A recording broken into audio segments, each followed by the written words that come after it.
ನೀವು ಒಂದು private jet ಖರೀದಿ ಮಾಡಬೇಕು ಅಂದ್ರೆ ಎಷ್ಟು ಖರ್ಚಾಗುತ್ತೆ? ಈಗ ಒಂದು ಚೀಪೆಸ್ಟ್ ಪ್ರೈವೇಟ್ ಜೆಟ್ ಕೊಂಡ್ಕೊಳ್ಳೋಕೆ ಎಷ್ಟು ಖರ್ಚಾಗುತ್ತೆ ನೋಡೋಣ. ಲೈಕಾ ಸೆಸ್ನಾ ಸೈಟೇಷನ್ CJ3+ ನಿಮ್ಗೆ 25-30 ಕೋಟಿಗೆ ಸಿಗುತ್ತೆ. ಅದಾದ್ಮೇಲೆ ನೀವು ನಿಮ್ಮ ಪ್ರೈವೇಟ್ ಜೆಟ್ ನ ಏರ್ಪೋರ್ಟ್ ಅಲ್ಲಿ ಪಾರ್ಕ್ ಮಾಡಬೇಕು.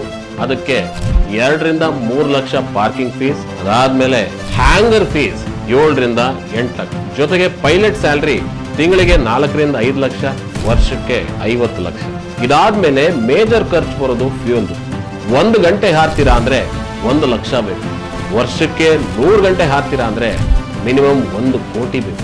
ಪ್ರತಿ ಸಾರಿ ನಿಮ್ಮ ಪ್ರೈವೇಟ್ ಜೆಟ್ ನ ಒಂದು ಏರ್ಪೋರ್ಟ್ ಅಲ್ಲಿ ಲ್ಯಾಂಡ್ ಮಾಡಬೇಕು ಅಂದ್ರೆ ಲ್ಯಾಂಡಿಂಗ್ ಫೀಸ್ ಕೊಡಬೇಕು.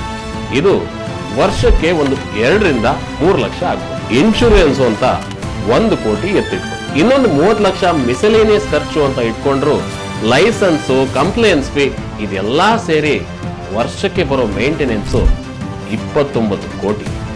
ಪ್ರೈವೇಟ್ ಜೆಟ್ ಕೊಂಡ್ಕೊಳ್ಳೋಕೆ ಪ್ಲಾನ್ ಮಾಡ್ತಿರೋ ನಿಮ್ಮ ಫ್ರೆಂಡ್ ನ ಈ ವಿಡಿಯೋ ಕಮೆಂಟ್ ಬಾಕ್ಸ್ ಅಲ್ಲಿ ಟ್ಯಾಗ್ ಮಾಡಿ.